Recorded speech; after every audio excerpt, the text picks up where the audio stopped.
시청자 여러분 안녕하십니까. 지금부터 정확히 안보정리를 시작하겠습니다. 자, 이번 시간에는 조금 이제 무거운 이슈를 다루겠는데요. 이제 하나는 지금 미국이요. 전술 핵무기를 지금 재배치하는 문제를 검토 중에 있습니다. 자, 그러다 보니까 한국도 대상 지역이 될 수도 있는 것이 아니냐. 이런 해석이 나오고 있는데, 왜냐하면 말이죠. 지금 이제 중국이나 북한, 러시아 이런 나라들은 뭐 핵을 갖고 있고, 특히 김정은의 경우는 뭐 핵전을 불사한다는 게 우리가 기본적으로 갖고 있는 인식이 아니겠습니까? 자, 그러다 보니까 지금 현재의 그 미국의 이런 핵 전략에 따른다면 그걸 가지고 말이죠. 예를 들어서 북한이 전술 핵무기를 쐈는데 전략 핵무기는 대응할 수도 없고, 그렇다고 또 맞대응하기도 좀 그렇고 말이죠. 그러다 보니까 다양한 작전을 지금 검토 중에 있는 걸로 알려지고 있어요. 그러다 보니까 지금 우리 한반도에도 전술 핵무기가 배치되는 수도 있는 것 아니냐. 그럴 경우는 어떤 종류의 전술 핵무기가 배치될 것이냐.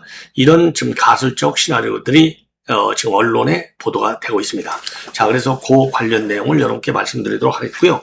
그 다음에 한동훈과 관련해서 지금 장동희가요, 완전히 한동훈 목조르기에 나섰다. 이렇게도 과언이 아닐 정도로 지금 다면적 압박을 가하고 있어요. 자, 하나는 제일 큰 게 뭡니까? 이번에 이제 당협위원장들 싹 다, 정말, 바꿔준다는 거 아니겠습니까? 당원 투표를 통해서. 예. 자, 그게 하나 있고요. 그 다음에 지금 이제 윤리위가 공식적으로 가동되고 있는데 대부분이 다 한동훈 계열 인사들이지 않습니까? 자, 그래서 요 윤리위 징계가 있고요. 당협위원장 교체가 있고, 그 다음에 또 하나는 경찰의 수사예요. 지금 단계 사건, 이거 사실 한동훈이 범인인 것이죠. 예. 그래서 단계 사건과 관련해서 경찰의 압수수색이 적극적으로 이루어지도록 지금 당 지도가 협조하고 있다. 자, 그래서 요렇게 해서 지금요, 지금 한동훈계, 한마디로 얘기해서 이제 전면전이 지금 벌어지고 있는 겁니다. 자, 그러면 그렇다고 해서 한동훈 계열은 가만히 있느냐? 그건 아니에요. 맞불 작전을 불사하고 있는 상황이 되겠습니다. 자, 그래서 요 관련, 그러니까 이제 삼중고에 지금 처해 있는 거예요. 지금 한동훈이가. 예. 그래서 관련 내용을 쭉 정리를 해 드리도록 하겠고요. 그리고 마지막으로 이제 하나만 더 말씀을 드린다면, 지금 이제 민주당의 경우에 전당대회가 열리고 있지 않습니까? 자, 그런데 전당대회가 열리고 있는데요. 열렸죠. 지금 이미.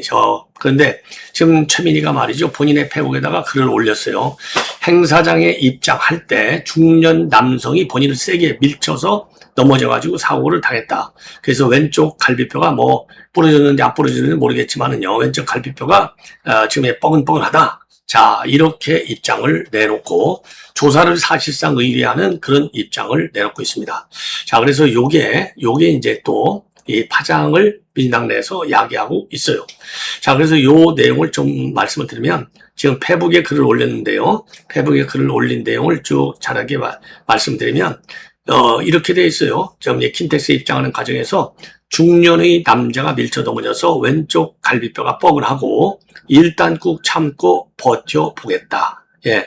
그래서 최민희는 말이죠. 입장 후에 당대표하고 최고위원 후보들 입장 후에 사진 촬영 진행 식순에서는 보이지 않았습니다. 자, 사회를 맡은 이정헌 민주당 의원은요. 조금 전에 입장 준비하는 최민희 후보가 넘어졌다. 연설을 할 수 있을지 파악해 보겠다. 이렇게 얘기를 했고요. 그리고 이제 정견 발표 진행 방식을 안내하는 식순에서 굳은 표정과 함께 쩔뚝거리는 모습으로 등장을 했습니다. 예. 그리고요, 좌석으로 이제 이동한 후에는 소병훈 위원장인데, 소병훈 위원장이 항의하는 모습도 중계 화면에 좀 포착이 됐어요. 자, 그래서 연설 도중에도 소병훈 위원장을 바라본 뒤에, 소병훈 위원장님, 저 광우병에 안 걸렸다. CCTV에서 확인이 됐다. 누군가가 저를 세게 밀치고 갔고, 그래서 넘어진 것이다. 왜 사실 확인을 안 해줍니까? 이렇게 불쾌한 표정을 감추지 않았어요. 그러면서 아무리 우리가 경쟁한다고 해도 또 어떻게 우리 후보를 밀치고 가느냐? 그러지 말자. 이런 얘기를 했습니다. 자, 그러다 보니까요. 지금 이제 이 최민희는 친정계, 지금 최고위원 후보에서 지금 1등을 달리고 있거든요. 박규환 친정계 최고위원은요, 페북에다가 선관위는 최 후보에 대한 폭행 사건을 당원들에게도 알리고 즉시 조사에 착수하라. 이런 지금 분노의 표시를 하고 있고요. 그리고 또 최민희는요, 임미애하고 지금 김명호 요 두 사람은 사퇴했지 않습니까? 그래서 자기네들 표를 갖다가 김용한테 몰아달라라고까지 하고 있거든요. 그래서 이 문제에 관해서 임미하고 김명호가 꼼수 막판 사퇴를 했다. 자, 그래서 한민수하고 이성윤 후보에게도 표를 몰아달라. 자, 이렇게 호소문을 지금 날려놓고 있습니다. 자, 최민희는 여기저기서 그러니까 찍힌 거예요. 한마디로 얘기해서. 예. 자, 이번에는 말이죠. 지금 TV조선에서 대대적으로 이거를 지금 그 보도하고 있는 내용이 되겠습니다. 자, 그래서 제목이 말이죠. 미 전술의 카드 만지자. 한반도에 돌아올 핵무기는 자, 이렇게 제목이 되어 있어요. 그래서 아주 길게 장문의 분석 기사를 쓰고 있습니다. 자, 한마디로 해서 미 국방부가 말이죠. 중국, 러시아와의 입적 분쟁에서 제한적인 핵무기 사용에 대응할 수 있도록 핵무기 운용의 선택지를 확대해야 된다. 이런 방안을 검토하고 있다는 겁니다. 그래서 북한이요, 한국과 주한 미군 기지를 겨냥한 전술 핵무기를 확대하고 있는 상황에서 상대적으로 위력이 작은 핵무기를 배치해서 대응 수단을 지금 다양화하겠다는 보석이 아니냐, 이렇게 해석이 될 수 있는 대목이 되겠습니다. 그래서 우리 한국 정부는요, 이미 한반도 핵 반입 금지 입장을 고수하고 있는데 미국이 한반도 비핵화 공동선을 이미 했지 않습니까? 자, 그런데 지금 이게 살아있다고 보십니까, 여러분들? 북한은 이미 뭐 핵을 100개나 가까이 가지고 있다고 하는데, 요게 한반도 핵 비핵화 요 입장, 이거는 뭐 우리도 사문화시켜야 될 것이 아닌가, 저는 그렇게 생각을 해요. 자, 그러면서 지금 한국 정부가 지금 가지고 있는 한반도 핵 반입 금지 요 입장이 지금 이재명 정부에서도 당연히 살아있다고 이제 봐야 되는데, 미국이 한반도에서 운영할 수 있는 그러면 전술 핵 옵션 있느냐 없느냐 이거죠. 그 미국이 갖다 놓겠다고 하는데 이재명 정권이 노 할 것이냐 안 할 것이냐, 이런 정책적 지금 문제가 제기되고 있어요. 자, 그래서 요 관련해서 이게 말이죠. 지금 콜비 정책 차관이 이제 핵 정책을 총괄하고 있는데, 최근에 말이죠. 요 심포지엄에서 미국이 더 다양한 핵무기 운용의 선택지를 갖출 필요가 있다. 이런 발언을 했습니다. 자, 그래서 우리도 요 부분에 관해서는 지금 여러 지금 안보적인 측면에서 철저히 검토를 미리미리 해야 될 것이 아닌가. 자, 이렇게 생각이 들어요. 자, 그래서 이제 요 관련 내용을 여러분께 이제 지금 말씀을 드린다면 쉽게 얘기해서 말이죠. 미국은 좀 트럼프 대통령한테 어떤 선택지를 줘야 되느냐, 대응하지 않는, 아니면은 대규모로 전략핵으로 보복하는, 아니면 그 중간 단계에서의 제한적 정밀한 핵 대응을 하는, 자, 요런 세 가지 선택지를 검토 중에 있다. 이거가 되겠고요. 우리 이제 한반도에서 거론되는 수단은 지금 이제 이 세 개의 지금 무기가 거론되고 있는데요. 하나는 B61-10이라고 하는 이 핵폭탄이 있어요. 이게 가장 최신형이에요. 그래서 항공기 투하형 가변 위력 핵폭탄이 되겠습니다. 요게 이제 위력은 0.3에서 50킬로톤으로 조절이 가능해요. 그리고 미군의 F-35A 전투기, B-2 전투기, B-21 전투기 등 이런 전투기에 탑재가 가능합니다. 다만요, 한국 공군이 가지고 있는 F-35A가 이것을 곧바로 탑재할 수 있는 핵 공유 인증 체계는 없는 걸로 알려지고 있어요. 그리고 W76-2인데 이거는 전략 핵 잠수함 및 트라이던트 미사일에 장착되는 저위력 탄두가 되겠습니다. 이거는요, 공개 추정치는 약 5 내지 8킬로톤 수준이라고 해요. 그래서 한반도 주변 핵에서 작전이 가능한 여기 전략 핵 잠수함에 착대될 수 있어서 상시 주둔 없이도 즉각적인 확장 억제 수단이 될 수 있는 장점이 있습니다. 그리고 이제 SLCM-N이라고 하는 이 순항 미사일인데, 요것도 이제 핵탄두에 탑재가 가능해요. 해상 발사 순항 미사일에 잠수함이나 수상함에서 발사할 수 있도록 제가 개발하는 것을 지금 구상 중에 있어요. 실전 배치 전 단계에 있다고 합니다. 자, 그래서 요것도요, 한반도에, 근데 그렇지만은요, 이게 지금 이제 개발 중에 있기 때문에 아직은 지금 당장 투입된 무기는 아니다. 자, 그런데 이제 문제는 뭐냐? 한반도의 전술핵을 상시 배치하려면 단순히 B61 폭탄을 들여오는 걸로 끝나지 않는다. 여러 이제 부대 시설들이 필요한 것이죠. 예, 그래서 지금 들어오려면 핵무기 저장 시설, 경비 인력과 정비 인력, 통신 지휘 체계를 새로 갖춰야 되고, 한국 내 정치적 논쟁과 북한, 중국, 러시아의 강한 반발을 감수해야 돼요. 그리고 91년도 한반도 비핵화 공동선언, 그리고 한국 정부의 기합과 비핵화 기조하고 충돌하는 측면이 있어요. 자, 그래서 지금 이게 상당히 이제 전략적으로 보면, 전략 전술적으로 보면은 상당히 좀 딜레마적인 상황에 빠질 수도 있다. 예, 이런 얘기가 되겠습니다. 자, 그런데 말이에요. 저는 개인적으로 B61-12의 요 전술 핵무기, 이거는 뭐 우리가 최소한도 두려워야 될 것이 아닌가. 예, 왜냐, 이거는요, 정밀 유도 기능 때문에 그야말로 이제 대량 그런 이제 피해를 예방할 수 있어요. 예. 그리고 방사능도 예방할 수 있고 그런 장점이 있는 그런 이제 이 전술 핵무기가 되겠습니다. 자, 그런데 지금 이제 미국의 정책 방향을 보면요, 전술핵의 상시 재배치보다는 한반도 밖에 둔 저위력 정밀 핵전쟁을 핵 전력을 필요시에 신속히 투입할 수 있는 선택지로 보는 것이 정확하지 않을까. 이렇게 판단이 됩니다. 자, 그래서 이건 조금요, 지금 이제 전략적인 분석이 상당히 중요한 대목인데, 요 내용을 조금 더 제가 발전을 시키도록 하겠습니다. 자, 그래서 지금 모두에 말씀을 드린 대로 미 국방부가요, 중국, 러시아와의 지역 분쟁에서 발생할 수 있는 제한적 핵 사용에 대응하기 위해서 핵무기 운용의 선택지를 확대하는 방안을 검토하고 있다는 겁니다. 핵심은요, 미국 본토를 겨냥한 대규모 핵 공격보다는 지역전쟁 중 상대가 전술핵을 한두 발 사용한 뒤 전면 핵전쟁의 공포를 이용해서 미국의 대응을 묶어두려는 상황을 더 심각하게 보고 있다는 겁니다. 그래서 콜비 차관의 발언은요, 이런 문제의식을 드러내고 있는 거예요. 상대가 저위력 핵무기를 제한적으로 사용했을 때 미국 대통령이 아무 대응도 하지 않거나 곧바로 대규모 전략 핵 보복을 결정해야 하는 양자 태결에 몰려서는 안 된다는 것이죠. 그래서 미국은 그 사이에 놓일 수 있는 다양한 핵 대응 카드를 확보할 필요가 있다는 거예요. 이것은 핵 전략에서 말하는 확전 사다리를 관리하겠다는 구상이 되겠습니다.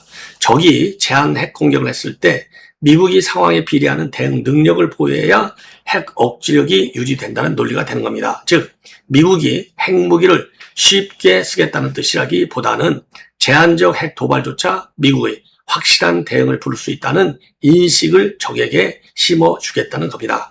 그러니까 이제 이 핵 문제에 있어서는요, 그러니까요, 퍼스트 스트라이크 1격과 2격이 있어요. 2격을 미국이 한다, 반격을 한다. 이런 확신을 북한한테 줘야 북한이 감히 핵전을 못한다. 쉽게 얘기하면요. 자, 그렇게 생각하시면 될 것 같아요. 자, 그래서 이런 흐름은요, 2018년도 트럼프 행정부의 핵 태세 검토 보고서, 즉 NPR이라고 하는데, 뉴클리어 지금 이게 이제 핵 태세 검토 보고서요, 리뷰. 예. 자, 이런 문제의식과 연결이 되는데, 당시 미국은 러시아가 저위력 핵무기를 먼저 사용한 뒤에 미국이 전략 핵전쟁을 감수하겠느냐고 압박하는 이른바 확전을 통한 위기 종결 전략을 경계했어요. 이에 따라서 저위력 W76-2 탄두를 개발해서 잠수함 탄도미사일에 탑재했고, 핵무장, 해상발사 순항미사일 SLCM-N 사업도 그래서 추진을 해온 겁니다. 자, 그래서 한반도 유사시 가장 먼저 거론될 수 있는 전술핵 수단은 B61-12 핵폭탄이 되겠습니다. 요 B61-12는요, 왜 무게가 말이죠, 0.3에서 50kg 범위에서 위력을 조절할 수 있어요. 그리고 유도 장치를 통해서 정밀도를 높인 항공기 투하형 핵폭탄이 되겠습니다. 그래서 최대 위력은 히로시마 원폭의 약 3배 수준이지만은 저위력 설정이 가능하다고 해서 피해가 제한적이거나 핵 사용의 문턱이 낮아도 된다는 뜻은 아닌 거가 되겠습니다. 자, 그래서 B61-12는요, 미군의 핵 임무 인증을 받은 전투기하고 목격기가 운영할 수 있도록 되어 있어요. 그래서 한국 공군도 F-35A를 보유하고 있지만은 한국 F-35A는요, B61-12를 탑재하거나 운용하는 핵 공유체계는 아직 구축되어 있지 않다고 합니다. 그래서 한국에 B61-12 전술 핵무기를 배치하려면 핵무기 저장시설, 특수경비 및 정비부대, 지휘 통제망, 항공기 인증, 그리고 한미 간의 정치적 합의까지 새로 마련해야 되는 그런 문제가 있어요. 또 다른 수단은 뭐냐? 오하이오급 전략 핵잠수함의 핵잠수함의 트라이던트2 D5에 탑재된 W76-2 저위력 핵탄두예요. W76-2도 전술 핵무기고, 지금 앞에서 말씀드린 B61-12도 전술 핵무기입니다. 이거는 그 전술 핵무기들 이름이에요, 이름. W76-2, B61-12는 전술 핵무기 종류 이름이에요. 예, 그래서 공개된 추정치에 따르면 W76-2의 위력은요, 약 5에서 8킬로톤 밖에 되지 않아요. 전략 핵 잠수함은 은밀하게 작전하면서도 한반도에 대한 핵 보복 능력을 제공할 수 있기 때문에 한국의 핵무기를 상시 배치하지 않고서도 확장 억제를 권할 수 있는 대표적 수단이 되는 겁니다. 그리고 SLCMN은요, CM-N은 이것도 전술 핵무기의 이제 일종의 그 종류가 되겠습니다. 장차 한반도에 영향을 미칠 수 있는 또 하나의 해상 기반 핵 옵션이 되는 겁니다. 공격 잠수함이나 수상함에서 발사할 수 있는 핵 무장 순항 미사일을 개발하는 사업으로서 과거에 퇴역했던 TLAM-N의 후속 개념에 가까워요. 다만 이 무기는요, 아직 개발과 조달, 탄두 설계, 생산 역량 확보가 진행되어야 하는 사업이기 때문에 단기간 내에 한반도에 실전 배치될 전력으로 보기는 어렵다는 겁니다. 그래서 미국이 저위력 핵 옵션을 강화한다고 해서 한반도 전술핵 재배치 가능성이 곧 높아지는 것은 아니다. 미군이 이미 전략 핵 잠수함, 전략 폭격기, 그리고 ICBM 이런 핵 삼축 체계와 전략 자산 전개를 통해서 한국에 핵 우산을 제공하고 있습니다. 그래서 2023년도에 출범했던 한미 핵 협의 그룹 NCG도 한국의 의견을 미국의 핵 기획 확장 억제 협의에 반영하기 위한 협의 장치가 되는 겁니다. 결국 말이죠. 현재 가장 현실적인 방향은 상시 재배치가 아니라 필요시 신속 전개다. 예. 그래서 미국은 괌, 알래스카, 미 본토 등 외부 기지에서 핵 임무 수행 항공기를 전개하고 주변 해역의 전략 핵 잠수함과 장거리 폭격기를 활용하는 방식으로 대응할 가능성이 크다는 겁니다.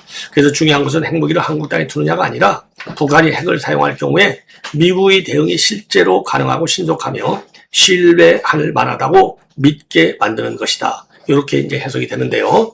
저는 말이죠. 이게 믿게 하는 것 중에는 이렇게 아까도 말씀드린 대로 모두에 지금 말씀드린 대로 지금 3대 이 핵 그러니까 이제 하나는 전략 핵 잠수함, 하나는 전략 핵 폭격기, 하나는 ICBM인데 이게 핵의 삼축체이거든요. 이거를 통해서 보장한다는 면도 물론 의미가 있어요. 신뢰할 수만 있으면. 자, 그러나 가장 신뢰할 수 있는 것은 한국 땅에 상시 배치하는 것밖에 저는 없다.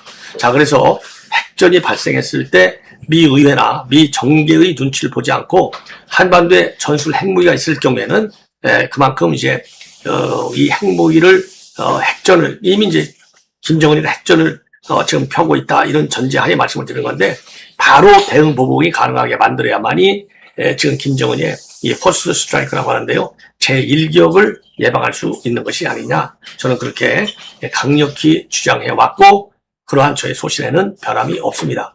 자, 그러다 보니까 최근에 말이죠. 지금 안철수 의원이 과거에는 절대적으로 전술핵 무기의 그 한반도 배치에 반대해 왔는데 최근 들어서는요. 전술핵 무기의 한반도 배치를 적극적으로 지시하는 방향으로 입장을 바꿨어요.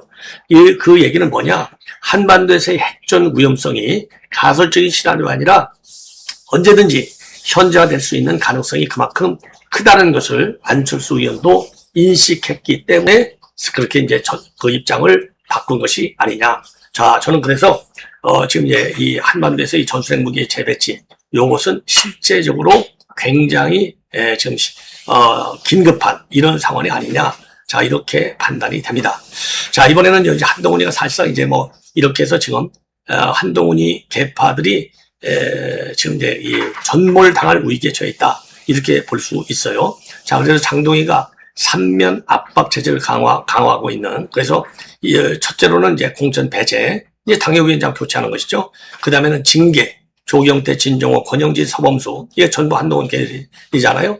단계 사건과 관련한 경찰이 수사 이런 걸 통해서 말이죠. 3면에서 지금 한동훈이의 고립작전을 펴나가는 것이 아니냐. 자, 이렇게 판단이 됩니다. 자, 그래서 요 관련 내용으로요. 조금 빠르게 정리를 해드리겠습니다. 그래서 한동훈과 한동훈 계열이요. 지금 3면에서 압박을 받고 있어요. 조금 전에 말씀드린 대로 이 세 축, 공천 배제와 당내 징계, 경찰 수사. 지금 언론에서는 이거를 갖다가 삼중고라고 부르고 있습니다. 자, 첫째는 당협위원장 교체인데 이거는 사실상의 공천 배제다. 왜냐하면 8월 13일 조직강화 특위가 보고한 당협위원장 교체 방안에 따르면은 조강특위는 현재 사고 당협이 32, 지난 당부감사에서 교체 공고를 받은 곳이 27군데, 이후 그러니까 총 60군데에 관해서 인선 작업을 진행 중에 있어요. 자, 그래서 이 카드의 핵심은 타이밍에 있는데요. 현역 의원들의 당협위원장 2년 임기가 2026년도 8월이면은 종료가 됩니다. 그래서 자동 재임명이 대부분의 이제 관행으로 돼 있었는데, 이번에는요, 전체 당협위원장을 일괄 사퇴시킨 뒤에 당원 투표로 재선출하는 방안을 검토하고 있어요. 그래서 8월 셋째 주 최고위에서 최종 방침을 정할 예정으로 있습니다. 그래서 이번에 이제 당협위원장 자리를 잃으면 이게 2026년 여름이니까 사실상 2028년 총선 공천에서 굉장한 불이익을 받게 되는 겁니다. 그 장동희가 이와 관련해서 뭐라고 얘기했냐면, 제대로 싸우지 않았던 분들을 당협위원장으로 두면 우리는 제대로 싸울 수 있는 정당이 되지 못하고 당원의 불만은 계속 쌓여갈 것이다. 자, 그래서 총선을 거치러야 되는데 그런 당협위원장들이 또다시 총선에 출마한다면 우리는 패할 수밖에 없다. 이 얘기거든요. 이거는 친한계 제거했다는 얘기죠. 두 번째는 당내 징계입니다. 자, 그래서 지금 이제 징계 대상으로 지금 올라와 있는 사람들이 조경태, 그다음에 진종호, 권영진, 서범수, 이런 사람들이 지금 징계 대상으로 윤리위에서 심의 중에 있어요. 자, 그래서 이제 8월 18일 날 소명을 듣고 곧 빠르면 당일날 징계 수위도 결정될 수 있어요. 자, 그렇기 때문에 이 징계도 굉장히 치명적일 수밖에 없다.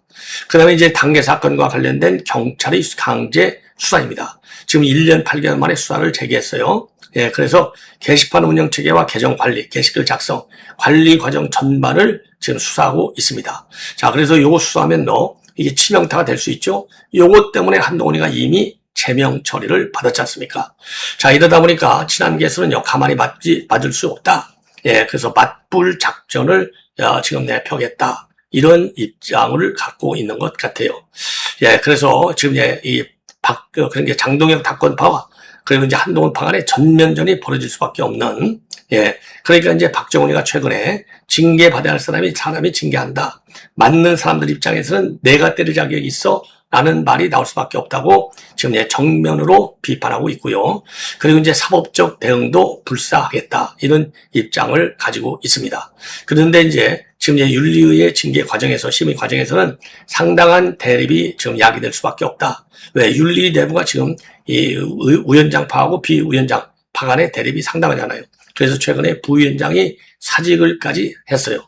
이런 상황에서 말이죠. 지금 안철수 의원은 지금 한동훈계를 갖다가 복당 운동권이라고 부르면서 다음 총선 공천에서 배제돼야 한다. 이런 입장을 주고 있어요. 그래서 지금 장동혁에게 힘을 실어주고 있는 상황이 된다. 이렇게 보여줄 수 있는데, 지금 앞으로 말이죠. 지금 한동훈계에 대한 요 3면 압박은 시간이 갈수록 더 가열차게 진행될 것이 아니냐.